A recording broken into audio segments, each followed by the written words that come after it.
Global summit బోసిపోయి కనిపిస్తోంది. రెండో రోజు అంతర్జాతీయ ప్రతినిధులు కన్నెత్తి చూడలేదు.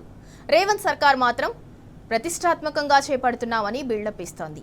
వాస్తవ పరిస్థితి అందుకు విరుద్ధంగా ఉంది.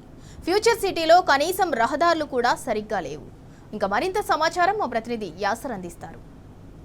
ఫ్యూచర్ సిటీలో తెలంగాణ రైజింగ్ గ్లోబల్ సమ్మిట్ రెండో రోజు ప్రారంభమైంది. ఈ ప్రారంభానికి అతిథులు వస్తున్న పరిస్థితి మనం చూస్తున్నాం. మనం విజువల్స్లో చూస్తున్నాం. రెండో రోజు అయితే గ్లోబల్ సమ్మిట్ అనేది ఊహించినంత రెస్పాన్స్ అయితే కనిపించడం లేదు. ఫ్యూచర్ సిటీలో రియల్ ఎస్టేట్ను ప్రమోట్ చేయడం తప్ప ఇక్కడైతే ఏమీ కనిపించడం లేదు. ఇంటర్నేషనల్ డెలిగేట్ అయితే పెద్దగా ఇక్కడ ఇంట్రెస్ట్ పెట్టనట్లయితే కనపడుతుంది. ఎక్కడ చూసినా ఇంటర్నేషనల్ డెలిగేట్స్ అయితే కనపడతలేరు. కేవలం లోకల్ కి సంబంధించిన వ్యక్తులు అయితే ఇక్కడ మనం చూస్తూ ఉన్నాము. మొత్తానికైతే ఫోర్త్ సిటీ గొప్పగా చెప్పుకోవాలన్న ప్రచారంలో రేవంత్ అండ్ టీం ఈ సమ్మిట్కు వచ్చిన అతిథులకు చేస్తుంది. ఈ అతిథులకు మర్యాదలు చేయడంలో కూడా పూర్తిగా ఈ సర్కారు విఫలమైన పరిస్థితులు అయితే మనకు స్పష్టంగా కనపడుతున్నాయి.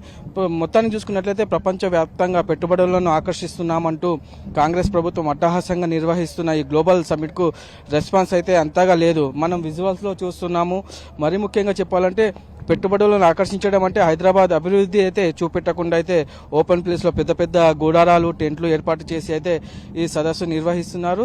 దీన్ని బట్టి చూస్తే ఫోర్త్ సిటీ వైపు రియల్ ఎస్టేట్ ప్రమోషన్ కోసమా అనే సందేహం అయితే మనకు ఇక్కడ ఏర్పడుతుంది. ఏమైనప్పటికీ రాష్ట్ర ప్రభుత్వం తెలంగాణ గ్లోబల్ సమ్మిట్ అయితే అందరినీ అయోమయానికి గురి చేస్తున్నట్లు మనకు కనిపిస్తుంది. ముఖ్యంగా చెప్పాలంటే ఏదైతే మీర్ ఖాన్ పేటలో గత బీఆర్ఎస్ పాలనలో వేసిన రోడ్లే ఇక్కడ దర్శనమిస్తున్నాయి. ఏదైతే గ్లోబల్ సమ్మిట్ కోసం రోడ్లు లేని చోట తాత్కాలికంగా వేసి షో పుట్అప్ చేస్తున్నారు. అది కూడా కనిపించకుండా పూలతో డెకరేషన్ చేస్తున్నారు తప్ప ఇక్కడైతే కొత్తదనం మనకైతే ఏమీ కనిపించడం లేదు. కేవలం గ్లోబల్ సమ్మిట్ వాస్తవానికి ఇది పెట్టుబడుల ఆకర్షణ కోసం కాదని రియల్ ఎస్టేట్ కోసమేనని మనకు అయితే స్పష్టంగా ఈ విజువల్స్లో కనిపిస్తుంది. మరోవైపు ఇక్కడికి వచ్చే అతిథులకు ఏర్పాట్లు అయితే అంతంత మాత్రమే కనిపిస్తుంది. ఈ గ్లోబల్ సమ్మిట్కి సంబంధించి మనం చూడవచ్చు విజువల్స్లో ఎక్కడైతే జన స్పందన అయితే మనకు కనిపిస్తలేదు.